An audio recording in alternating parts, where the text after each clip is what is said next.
Today, ngayong araw, ay matututunan natin ang tama at ligtas na paggagawa ng extension cord.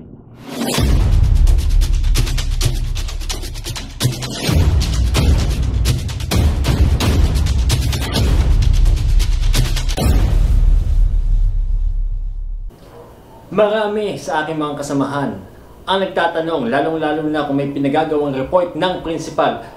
Ang principal, kung sino ang may extension!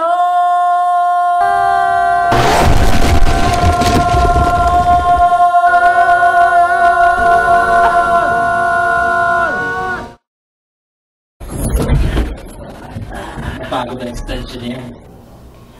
Kaya naman, today, ngayong araw, ay isa-isahin natin ang tamang step kung paano ba natin siya maumpisahan.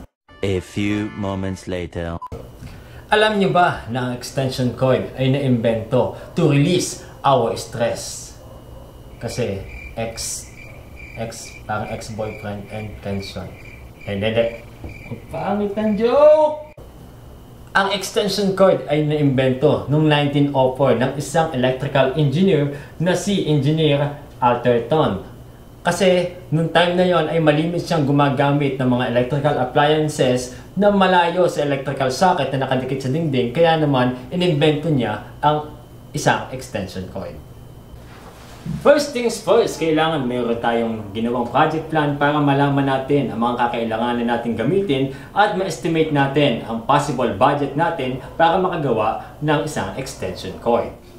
Unang-una, kailangan alamin muna natin kung gaano ba kahaba ang ating extension cord na gagawin, depende sa project plan na ating pinakita kanina. So, after nating masukat ang haba ng ating extension cord, ay maaari natin siyang putulin gamit ang ating wire cutter or pliers. So, ganyan ang tamang pagputol sa ating extension cord. Okay, so there you go. Make sure na susundin natin ang safety measures ng electrical at inspect din natin ang ating mga gamit kung meron ba siyang sapat o walang sira ang kanyang insulation. So, after nating maputol ang ating wire sa saktong haba ng extension cord natin, ay maaari na nating tanggalin ang insulator na nakabalot sa kanya, which is itong kulay black. So sa tamang pagputol ng ating electrical cord or pagtatanggal ng kanyang insulation, kailangan muna nating paghiwalayin ang kanyang flat cord. By the way, this is a number 14 flat cord na kanyang mag-resist up to 10 amperes of electrical current. So, bago natin siya putulin, kailangan sumukat muna tayo ng about 10 mm na tatanggalin nating insulation para sakto siya at hindi ganun kahaba ang lumabas na electrical threads.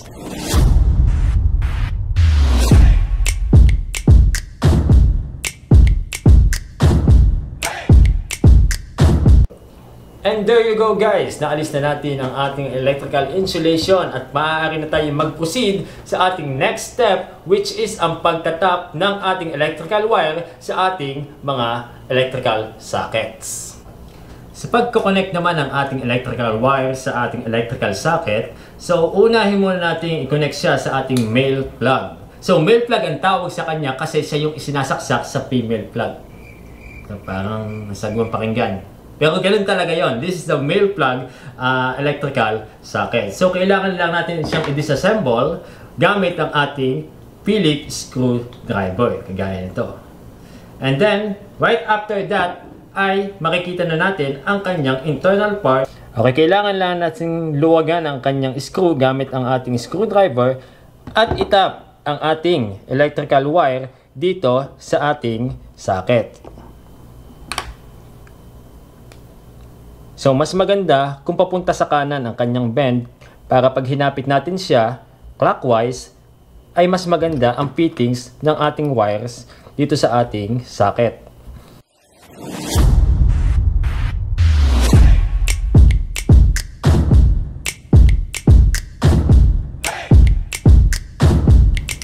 Make sure lang natin na maganda ang pagkakahapit at pagkaka-fit ng ating electrical wires sa ating socket or terminal para maiwasan natin ang short circuit. And there you go, pwede na ulit natin siyang buuin sa kanyang original assembly.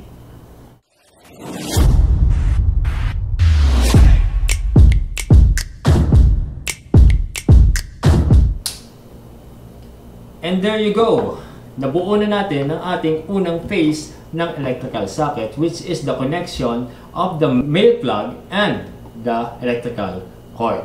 At maaari na tayo mag-jump sa ating next step, which is kukuhanin na natin at kakabit na natin ang kanyang asawa, ang ating female plugs.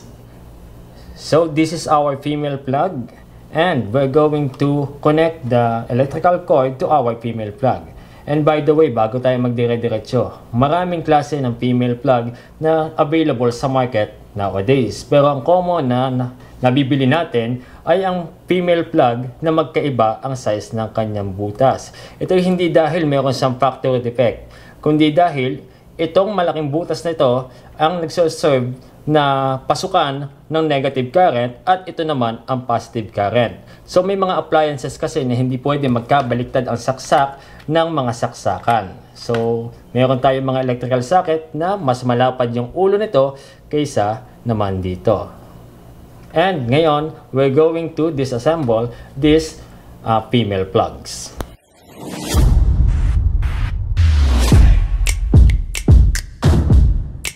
So after nating may disassemble ang ating female plug at nalubayan na natin ang ating mga terminals dito, ay i-ready na natin ang kabilang part ng ating electrical cord, which is yung inalisan din natin kanina ng ating insulation. So same procedure lang din ng step number 1 kung paano natin ikinabit yung ating electrical cord sa ating male plug. Ganun din ang gagawin natin dito sa ating female plug.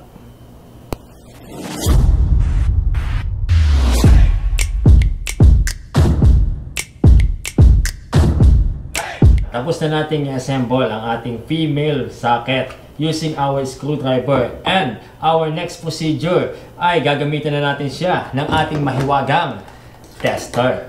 So sa paggamit ng tester ay kailangan ay makikita natin na walang continuity itong dalawa nating plug, at ang meron lang continuity ay ang connection sa kanilang both ends. Para matest natin ang continuity ng ating electrical circuit or itong ating ginawang extension cord, ay kailangan iikot lang natin ang dial ng ating tester papunta dito sa may beep sign, o kaya naman ay dito sa ating icon ng ohms.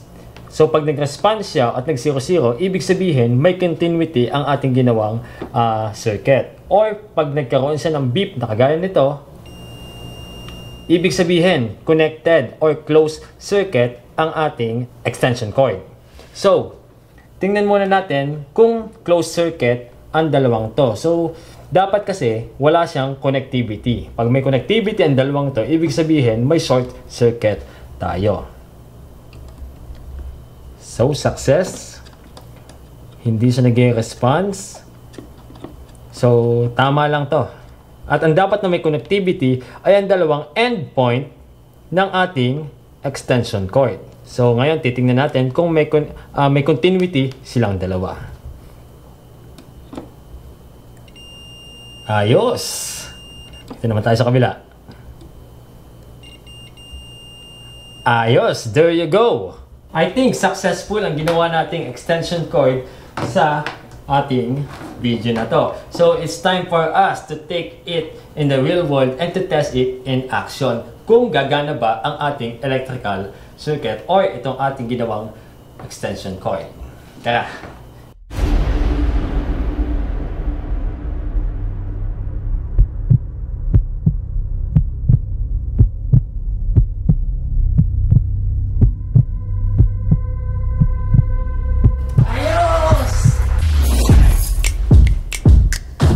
A few moments later.